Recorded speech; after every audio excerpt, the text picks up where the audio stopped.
Theology in 3 minutes. Topic: the comprehension argument.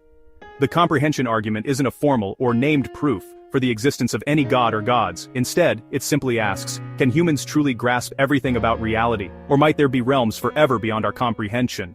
Isn't it at least possible that there may be a greater existence beyond our own rather limited one? Humans have always sought to better understand the world around them. A relatively obscure clinical psychologist once put it nicely, when he spoke of, quote, ideas first encountered in Sir James George Fraser's book, The Golden Bough, a study in magic and religion.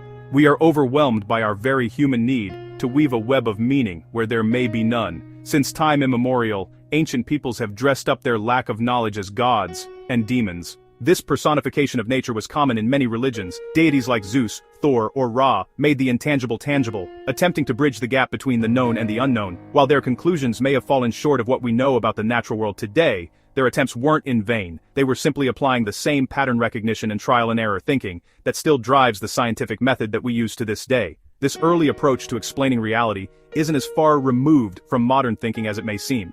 We haven't changed much. Even in a secular age, people often elevate abstract forces, like luck, wealth, or even sometimes politics, to near-divine importance in our lives. This isn't meant to dismiss all religion as mere superstition. It simply demonstrates how humanity tends to view the unknown, through admitting the human limitation to understand it fully. However, this line of reasoning often leads to the God of the Gaps criticism, the idea that believers invoke God to explain what science hasn't yet solved. This often ignores the possibility that science itself may have limits. Believing in the future science of the gaps, figuring everything out eventually, is the exact same fallacy of assumptions that they accuse the believers of engaging in. Other theists note that their faith doesn't rest on ignorance. Discovering the mechanics of the universe doesn't disprove the existence of a creator, just as knowing how a clock works doesn't disprove the existence of a clockmaker. And even if we do discover everything about our universe, it doesn't prove that it wasn't created by an outside force or entity.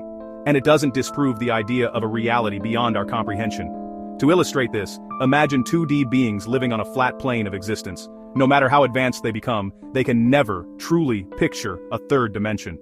A 3D object passing through their world would appear only as a flat, changing shape. They could theorize, maybe even measure it, but never fully grasp the reality above them. Apply that same logic to our 3D plane of existence to understand how plausible it is that there may be forces or beings that exist on a plane higher than our own, that we cannot perceive.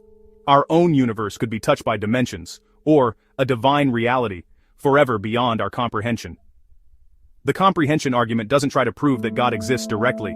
It simply challenges the assumption that human understanding is unlimited, and invites us to consider that it's at least intellectually plausible that something, or perhaps someone, lies just beyond what we can ever hope to perceive.